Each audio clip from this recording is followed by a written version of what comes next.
여러분은 매일매일 기적으로 살아가고 있습니다. 여러분 가까이 계신 가족들 사랑하고 주변에 있는 성도들을 여러분 사랑하면서 마음껏 표현하시기를 바랍니다.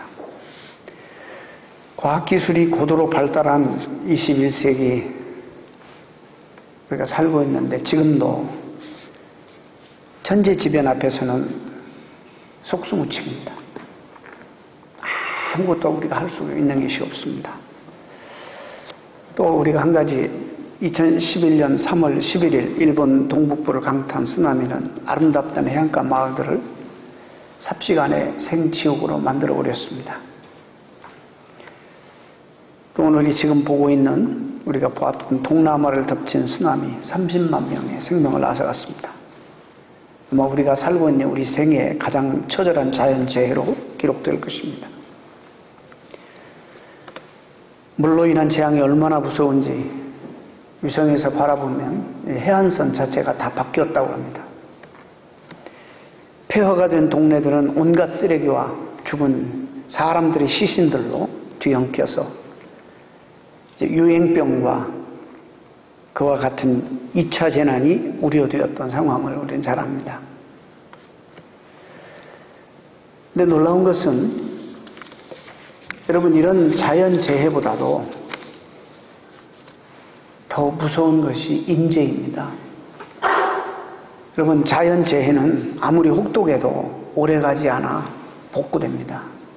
하나님께서 복구시키십니다. 오늘 제가 노아 홍수 이야기를 좀 하려고 이 영상을 여러분들에게 보여드렸습니다. 자연재해는 얼마 안 가서 복구되는데 반면에 인간들이 만든 재앙은 훨씬 잔혹합니다. 쓰나미보다도 원전 폭발 사고가 지금도 일본을 떨게 하고 있고 그 주변의 나라들을 떨게 하고 공포로 사로잡고 있습니다. 지나친 개발로 인한 환경 파괴는 생태계 전체를 위협하고 있습니다. 언제나 전쟁은 인간들에게 살 소망을 빼앗아가 버립니다. 참으로 무섭습니다. 여러분 제가 요즘에 하나님의 꿈 비전 설교를 하는데 이 비전과 비슷하게 생겼는데 다른 하나의 단어는 욕망과 야망입니다. 이 하나님 주시는 비전은 내중심적이지 않고 이타적이고 남을 바라보고 남을 유익하게 하는 그런 하나님의 선물이지만 이 야망은 나만이 알고 지극히 이기적이어서 내가 내 꿈을 이루기 위해서 이 야망을 이루기 위해서 상대를 누르고 짓밟고 나만 복받기 위해서 상대를 괴롭히고 희생시키는 것입니다. 이 두 가지 안에는 이것을 분리할 수 있는 것이 죄입니다. 죄. 그래서 오늘 저는 인류 역사 가운데 가장 무섭고 혹독한 그런 그 노아 홍수를 다루기 전에 먼저 죄가 무엇인가를 좀 잠시 말씀을 드리려고 합니다. 시간이 많이 없어서 자세히 말씀드릴 수는 없지만 여러분 한 생명이 하나님 비전을 품고 살아가느냐 아니면 이 세상에서 자기의 야망과 욕망만을 가지고 살아가느냐 하나님께서 노아 홍수로 이 세상을 멸하실 때에 성경에 이런 표현이 나옵니다. 이 땅에 죄악이 만연하여서 즉 다시 말해서 죄악을 품고 살아가는 인간들이 그들의 이기적인 욕망과 야망만을 가지고 살아가니까 자연이 파괴될 뿐만 아니라 이 세상이 지저분해지고 너무나도 참혹할 정도로 살기가 힘들었습니다. 여러분 인간은 단순히 그저 죽도록 일하다가 죽을 때까지 일만 하다가 수명이 다하면 흙으로 돌아가는 존재가 아니라는 사실을 성경이 분명히 대단히 중요하게 강조하고 있습니다. 하나님은 인간을 절대로 소모품으로 만들지 않았습니다. 그렇다면 하나님은 우리에게 너희 하나님이 온전하심처럼 너희도 온전하라. 너희 하나님이 거룩하심처럼 너희도 거룩하게 살아라. 이렇게 말씀하시지 않았을 것입니다. 하나님 우리 한 사람 한 사람을 정말 하나님의 걸작품으로 The best piece of God 이것을 히란말로 포이에마 시적인 존재로 하나님은 우리를 보실 때 시상이 떠오를 정도로 아름답게 시적인 존재들로 우리를 만드셨다는 것입니다. 그런데 우리는 스스로 야망과 욕망 때문에 우리 스스로를 죽도록 그 야망을 이루고 욕망을 이루기 위해서 죽도록 일하다가 수명을 다하면 흙으로 돌아가는 그런 무가치한 존재로 우리는 만들어버립니다. 여러분, 우리가 정말로 쏟고 있는 것입니다. 이 세상의 야망, 욕망만 가지면 정말 우리는 그렇게 살다가 죽습니다.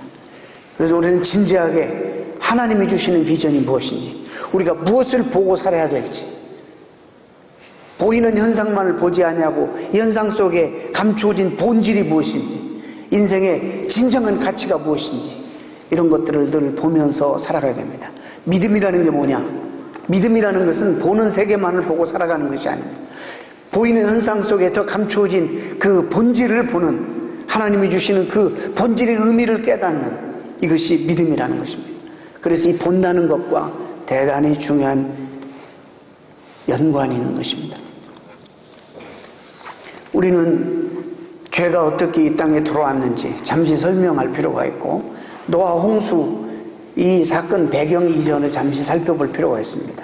이 부분은 창세기 3장에서 5장에 나오는 부분인데, 하나님께서 선악과를 만들어서 에덴 동산에서 이제 두시고 하나님과 유일하게 인간과의 구별, 피조물과 그 다음에 조물주와의 구별을 선악과 하나로 구별시켰습니다. 이거는 절대로 함정이 아니었습니다.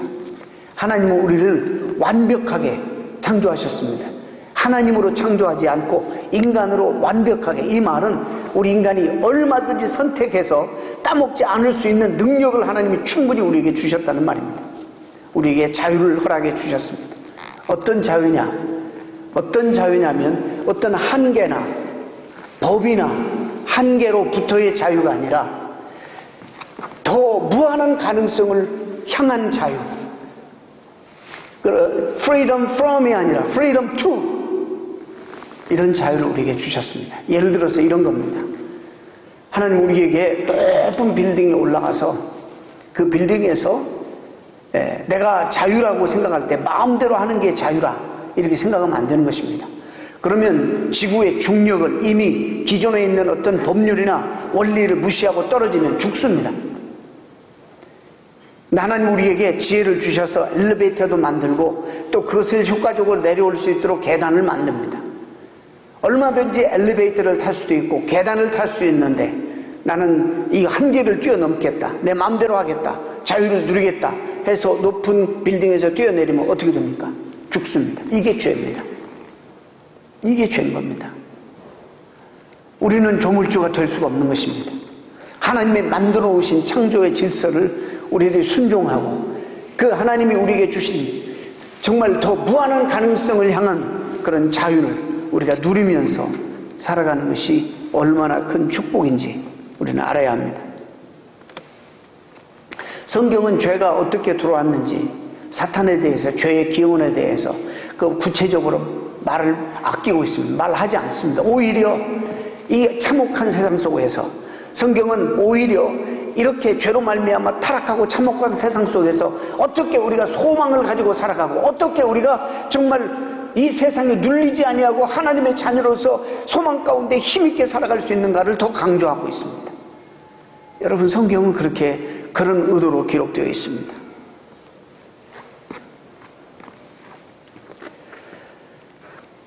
하나님께서 이 세상을 만드시고 보시기에 너무나도 좋아서 심히 좋았더라 하는 이 세상을 우리 인간들이 하나님의 그 주신 자유를 가지고 하나님을 대적하는 데 사용하므로, 하나님께서 우리에게 정하신 이 한계를 정말 뛰어넘고 대적하는 데 사용하므로, 정말 전도자가 말한 것처럼 이 세상은 모든 것이 헛되고 헛되며 헛되니 모든 것이 헛되도다 라고 말한 세상으로 우리들이 바꿔버렸습니다.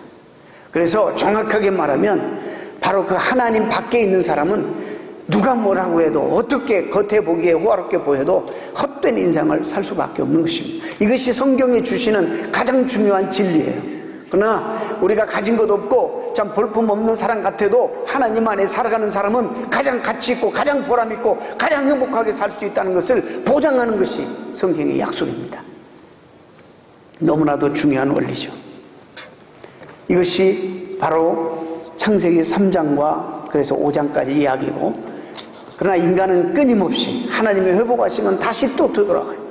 죄악된 인간들은 우리가 노력하지 않으면, 우리가 애쓰지 않으면 다시 또 되돌아가서 자신의 욕망과 자신의 야망만을 위해서 살게 됩니다. 그래서 세상이 어떻게 됐어요? 이게 하나님이 후회하실 분은 아닌데 우리에게 잘 들으라고 의인법으로 설명하시기를 이 세상 지으신 것을 후회하셨다라고 말씀하실 정도였습니다. 세상이 온갖, 생각해 보세요. 하나님의 만드신 대자연까지도 지금 파괴하고 있잖아요. 인간의 욕망들이, 우리의 야망이 한도 끝도 없지 않습니까? 우리 한 사람 한 사람이 나만 알고 이기적으로 알면 세상이 어떻게 되겠습니까? 전혀 남을 돌아보지 않냐고, 전혀 이웃을 돌아보지 않냐고, 나만 있으면 우주의 센터, 우주의 가장 중심에 나야, 내가 있어야지, 의미가 있어야지, 다른 게 의미가 있어, 이렇게 생각하고 살아가는 사람들이, 죄악된 세상 사람들이 이 세상에 가득할 때 세상은 어떻게 되겠는가? 헛될 수밖에 없지만 참혹한 세상이 되어버리는, 지저분하고 더럽고 추한 세상이 되어버릴 수밖에 없는 거예요. 하나님은 이것을 깨끗이 정리하실 필요가 있으신 거예요. 그래서 오늘 저는 제목을 비전 야망이라고 정할까? 아니면 우리 어떻게 보면 하나님의 파괴하시는 것 같지만 이 파괴는 파괴가 아니라, 사도 베드로 해석해요. 파괴가 아니라 이건 회복이고 이거는 보존이다. 그렇게 제목을 잡았습니다.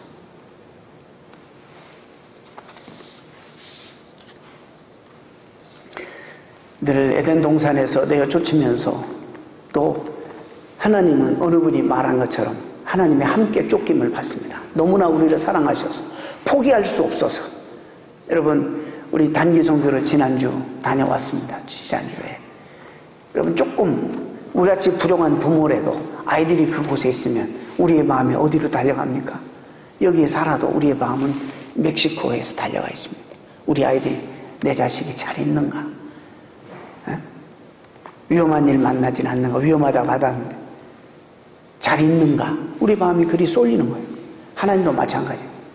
너희들이 하나님이 아니라는 사실을 알아. 그럼 에덴 동산을 내어 쫓으시면서 하나님은요, 에덴 동산 아니면 어느 곳에 한 군데 계실 수가 없었어요.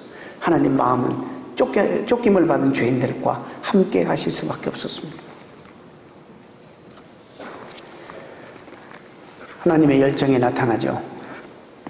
타락에도 불구하고 하나님께서는 세상을 한순간도 포기하지 않고 사랑하셨다는 것들이 여러 가지로 소개되고 있는데, 인류를 유혹한 뱀의 머리를 깨뜨릴 여자의 후손을 약속해 주십니다.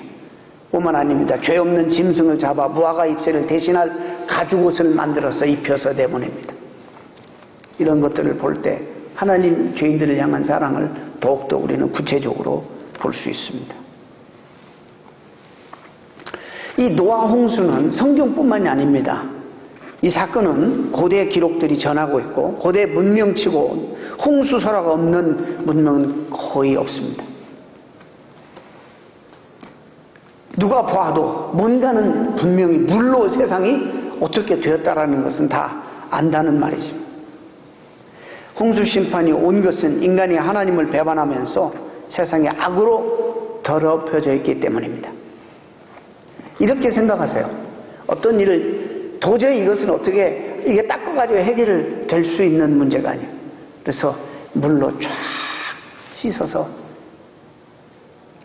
전체를 다 씻어버릴 수밖에 없는, 더럽혀지고 추하고 냄새나고 죄악된 인생들의 그 욕망과 야망이 한도 끝도 없이 그렇게 이 세상을 더럽혔다는 것입니다. 베드로는 그것을 바로 클린업, 베드로는 그것을 퓨리파이라고 번역하고 있습니다.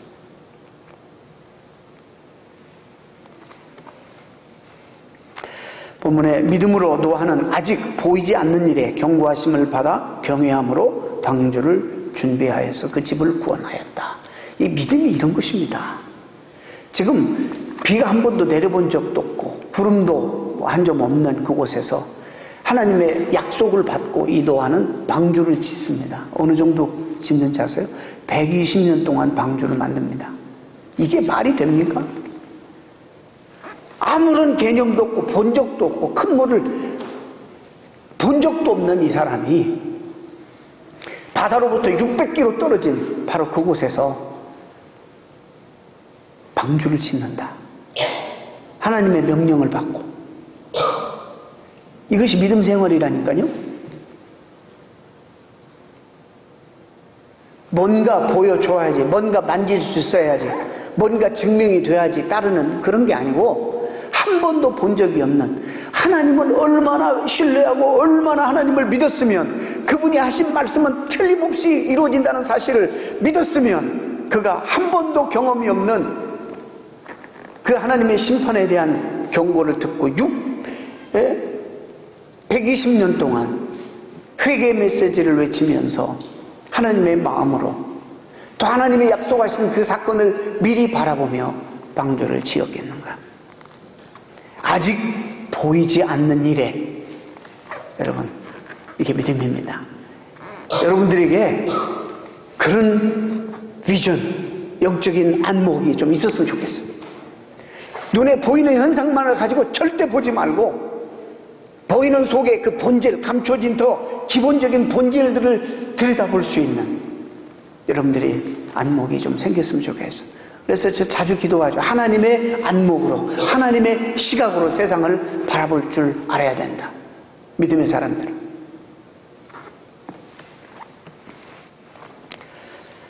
자, 120년간 외쳤는데도 그 회개 메시지를 뭐라고 나오는지 아세요? 마태복음에는 그 상황을 아무리 외쳐도 120년 동안 외쳤는데 세상의 야망에 가득한 사람, 자기의 욕망에 충만한 사람은, 죄악 가운데 있는 사람은 시집가고 장가가고 먹고 마시는 일에 그들의 삶에 전부를 들였다 이렇게 말해요. 그러나 노아와 그 식구는 경건하게 구별되게 살면서 하나님의 심판을 준비하고 방주 안에 들어갑니다. 40주야 하늘이 뚫려 비가 쏟아지는데 처음 본 거 아닙니까? 어마어마한 천둥 번개를 동반한 비가 쏟아졌을 것 아닙니까? 얼마나 두렵겠어요. 이건 하늘에서 비만 내린 게 아니에요.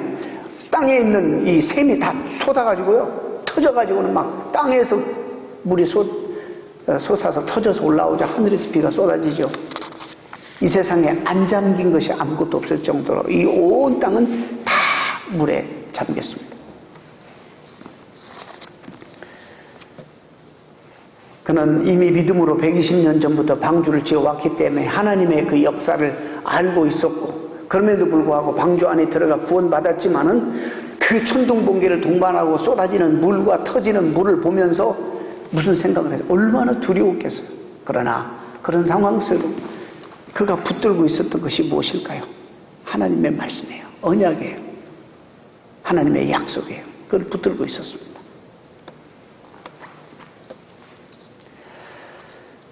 이제 40일이 끝나고 이제 물이 점점 빠지고 이 세상을 다 깨끗이 클린업하고 퓨리파이 시키고, 참 대부분의 많은 사람들에게는 이것이 심판이지만 이것이 얼마나 불행한 쓰나미가 심판이고 얼마나 불행한 일입니까? 그러나 어떤 가족에게는, 오늘 여기 동영상에 나오는 가족에게는 가족이 치유되는 엄청난 축복이잖아요. 감동적인 스토리가 아닙니까?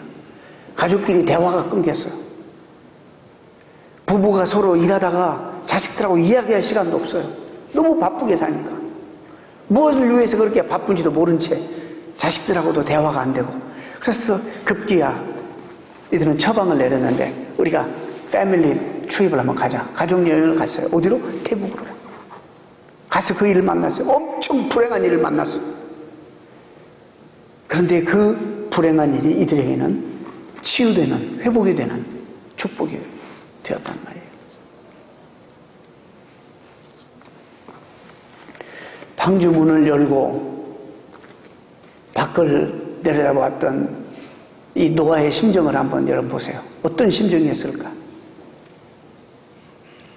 썩은 시체들과 쓰레기들로 가득 메워진 쓰나미 현장, 이것만 했겠어요? 얼마나 더 심각했겠어요? 그 사람, 이 세상에, 그리고 이 노아가 하나님이 창조하신 아름다운 세계와 비교해 봤을 때에, 아니 이게 인생, 이것이 끝인가? 이런 생각이 안 들었겠습니까? 근데 하나님은 이렇게 말씀하신 거예요. 끝이 아니라고, 이것이 새로운 시작이라고 말씀하십니다. 내가 다시는 사람으로 말미암아 땅을 저주하지 않겠다. 하늘은 개었고 햇살이 비치면서 하나님의 약속투에 영롱한 무지개가 쫙 하늘에 걸립니다. 말씀만 하지 않고 하나님의 상징을 거기다 보여주면서, 이제는 노아가 그 무지개를 볼 때마다 그 홍수의 심판을 생각하고 하나님의 약속을 그는 리마인드 해야 됐습니다. 그는 홍수를 겪거나 방주에서 나와 참혹한 폐허를 보면서도 틀림없이 낙심할 수밖에 없고 절망을 할 수밖에 없는 상황인데, 그는 절망하지 않았습니다. 다시는 모든 생물을 홍수로 멸하지 않겠다는 약속의 무지개 아래서 회복되는 세상을 바라보고 꿈꾸었기 때문입니다.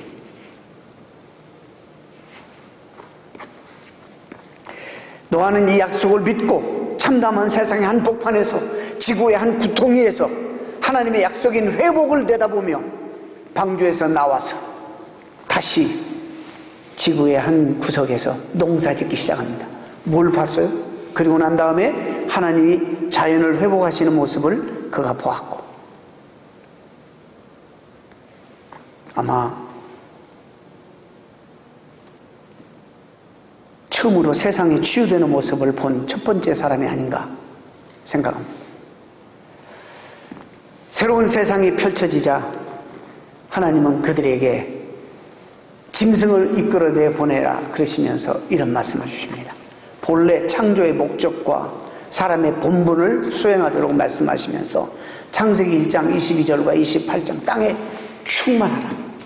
다시 똑같은, 어떻게 보면 재창조, start all over, 새롭게 시작하시는 그런 문구를 그들에게 주십니다. 여러분, 우리가 이 세상에 살면서 참 비바람을 만나고 혹독한 그런 한파의 경험도 하고 우리 인생에 감당할 수 없는 일들이 많지만은, 여러분 그럴 때마다 이 노아를 한번 생각해 보시길 바랍니다. 어떤 사람에게는 이것이 참 불행이고, 이것도 우리에게는 뭐 좋은 일은 아니지만은, 이 불행이 나를 보존하시고 나를 회복하시는 축복의 통로가 될 수 있다. 누구에게?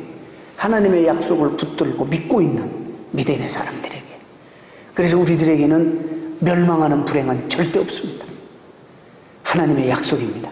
이것을 붙들고 우리들이 오늘도 매일매일 힘있게 안정되게 살 수 있는 것입니다.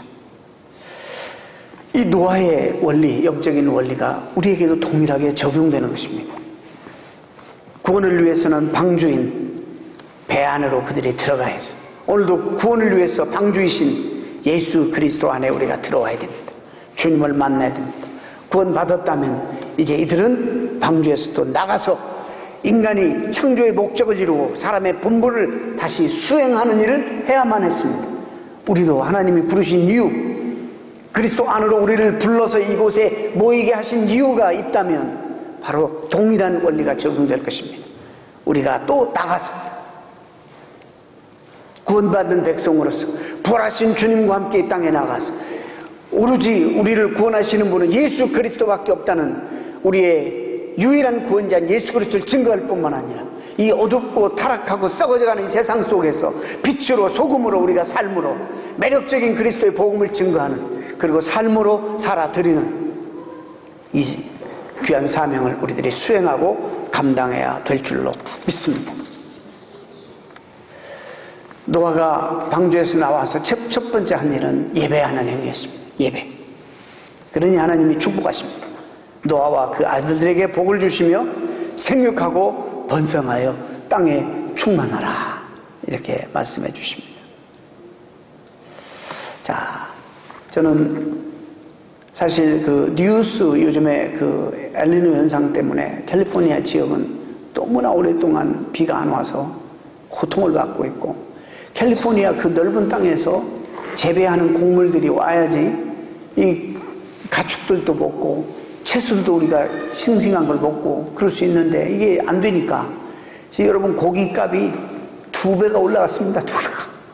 그걸 먹고 고기 뭡니까 양계장이나 또 우리 축사에서 그런 곡물들을 먹여야 되는데 못 먹이니까 사료값이 올라가니까 고기값이 덩달아서 올라가고 야채값이 올라가고 전체 비로 사실 경제에 영향을 미칩니다. 또 엘니뇨 현상 때문에 비가 안 와야 될 그런 곳에는 비가 또 엄청나게 쏟아져서 홍수 피해가 있고, 이게 다 여러분들은 우리 인간들이 죄악된 욕망과 그런 야망 때문에 생겨난 일들이라 여러분 보시면 됩니다. 어느 날 TV 뉴스를 통해서 막 흙탕물 속에 막 떠내려가는 뭐 여러 가지 것들을 보면서 노아 홍수를 사실 생각해냈습니다.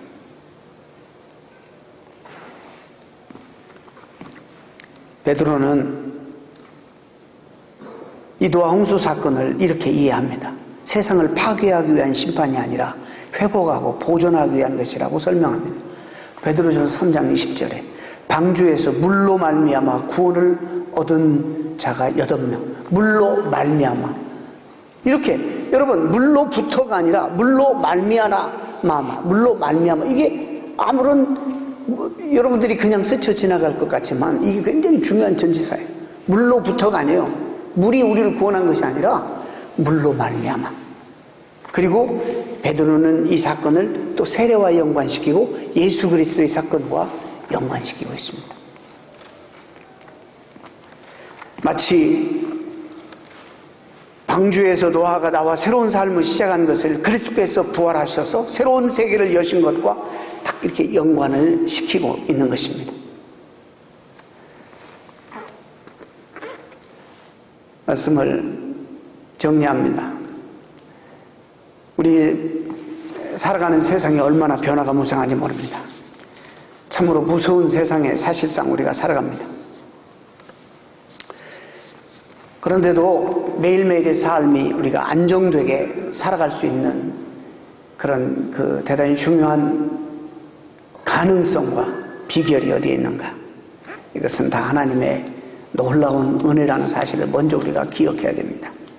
삶이 늘 요동치고 인생의 비바람이 몰아치고 혹독한 한파 같은 그런 어려움들이 닥쳐도 하나님의 언약을 믿고 이 믿음의 눈을 바라보고 하나님이 특별히 나 주변에서 나와 관계돼서 하시는 여러 가지 하나님의 역사를 바라보는, 그리고 믿음의 눈으로 그것을 볼 수 있는 그리고 그 언약을 붙잡을 수 있는 그런 사람들에게는 환경에 상관없이 어떤 상황 속에서든지 매일매일의 삶을 안정되게 저희들이 감사하며 살아갈 수 있는 것입니다. 마치 이런 것입니다.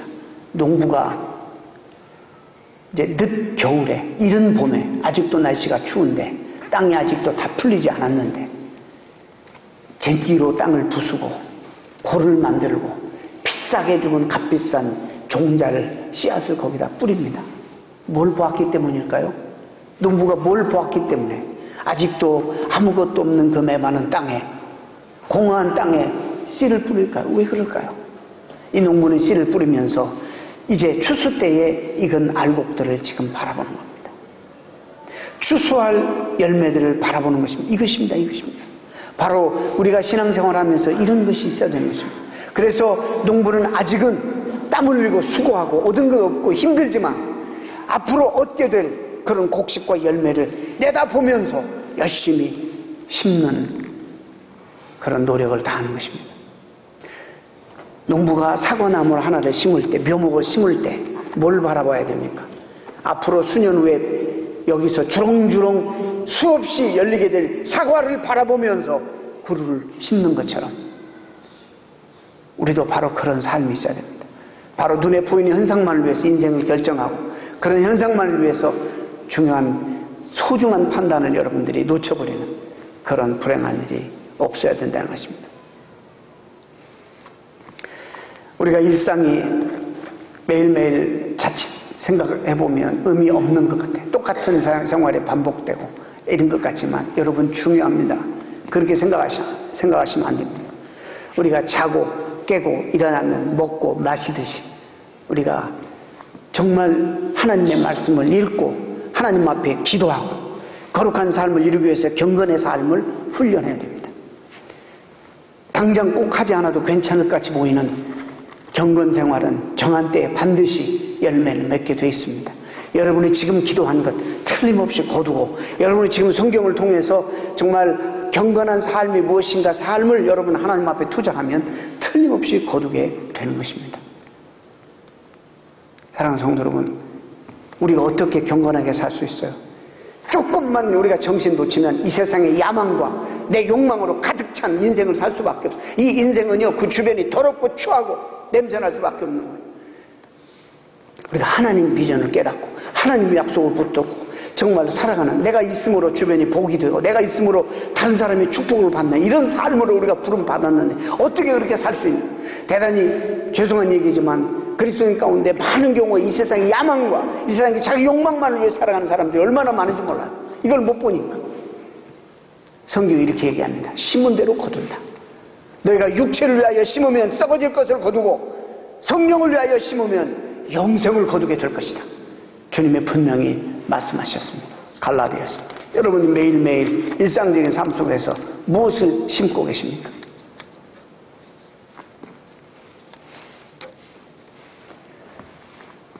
정신 차리지 않으면 우리는 당장에 되돌아가서 주님 믿는다 하면서도 내 인생의 야망과 욕망만을 채우게 되는 것입니다. 놓아보세요. 구원받았습니다. 구원받아서 하나님 앞에 감사하고 예배드리고 가족들과 함께 또 새로운 삶을 시작하는데 얼마 안 가서 하나님 주시는 비전을 잃어버리고 죄악된 인간들이 만드는 야망으로 그는 또 어두워집니다. 홍수에 살아남은 노아는 포도주 취해 벌거벗은 실수를 하게 되고 구원받은 그 아들들은 이를 감추는 것이 아니라 조롱하는 폐륜을 저지릅니다. 이 땅에 계속 사람들이 늘어나자, 죄악된 사람들이 늘어나자 악의 그늘이 다시 짙게 드리워집니다. 바벨탑의 야망은 사람들로 하여금 하나님 나라 대신 인간의 도성을 만들게 만듭니다. 하나님은 또 개입하셔서 그들의 계획을 언어의 혼잡으로 흩으십니다. 하나님의 역사는 그렇게 또다시 반복됩니다. 자, 마지막으로 여러분에게 도전드리고 싶습니다. 여러분이 아무리 애쓰고 노력해도 여러분이 야망과 욕망을 가지고 노력한 것은 허무한 것밖에, 가시덤불과 엉겅퀴밖에 없을 것입니다. 기억하시기 바랍니다. 그러나 하나님은 이 온 우주의 주인뿐만 아니라 인류의 주인이시고 역사의 주인이시고 내 개인의 주인이십니다. 그분은 이 세상에 아무리 많은 사람들이 천만이니 만만이니 수억의 손을 잡고 어떤 일을 감당해도 그분은 도도하게 그분의 역사와 그분의 선교를 하고 계십니다. 무슨 선교? 이 세상을 회복하시는 선교를 그분이 하십니다. 너무 거창하게 생각하지 마세요. 그 일에 나의 관계되는 일이 무엇일까? 나와 관계되는, 내 인생과 관계되는 하나님의 일이 도대체 무엇인가를 내가 깨어닫고 거기에 파티시페이트 하는 것이 가장 행복한 삶인 거예요. 여러분, 하나님의 선교에 대해서 항상 성경은 언제나 거기는 수동형으로 써 있어. 파티시페이트, 참여하게. 우리가 뭐 하는 게 아니에요. 하나님이 하십니다. 우리는 너무나 태스크 오리엔티드 된 사회 속에서 살아가고 있습니다. 그래서 심지어는 선교단체들이 하나님 오신 것을 우리 스스로 앞당기자라는 말까지도 만들어냈어요. 웃기는 얘기입니다. 여러분, 나의 관계대, 내 인생 관계대에서 하나님이 계획하시고 하고 계시는 일이 무엇인가, 이것을 바라볼 수 있는 눈이 좀 있어야 돼요. 안목이 열려야 되고, 그 일에 여러분들이 하나님 하시는 일에 동참하고 참여하고 enter, participate. 이럴 때 가장 복되고 가장 가치 있고 행복된 삶을 살아가는 것입니다.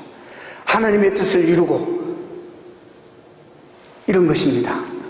제가 요즘 공사를 좀 했는데요, 날카로운 그런 그 연장을 가지고 쓸고 또 이렇게 닦고 붙이고 막 이런 일을 하는데 손자 녀석이 와서 자꾸 거두는 게 아니라 지가 뭐 하고 싶어 뭐든지 다치는데 뭐든지 하고 싶어. 이건 귀찮아. 방해하는 거야. 마찬가지로 우리가 하는 일이 하나님을 얼마든지 방해할 수 있는 거예요. 그렇기 때문에 우리는 어떤 때는 차분히 앉아서 정말 하나님이 내 주변에 나를 통해서 하시고 계시는, 교회 가시는 일들이 무엇이고 이루고 계시는 무엇인지를 우리가 좀 바라볼 수 있는 영안이 열려야 돼요. 그래서 그 일에 내 자신을 드리고 파티스페이트하고 그냥 가만히 있으면 어른이 알아서 능력이 있는 아버지가 우리를 잘 케어해 주시겠습니다. 우리는 단지 그 안에서 누리고 즐기면 되는 것입니다. 우리는 너무나 내가 뭘 하지 않으면 하나님이 못하실 것 같은 이런 생각으로 정말 충만해 있는데 그러지 않습니다. 하나님은 인간들이 모아서 또 바벨탑을 사니까 하나님 내려오셔서 개입하셔서 흩으셔버리고, 하나님이 창세기 12장에 다음에 또 예루살렘을 세우셔서 아브라함을 부르셔서 하나님의 역사를 다시 또 시작하십니다. 아브라함 얘기는 to be continued. 기도하겠습니다.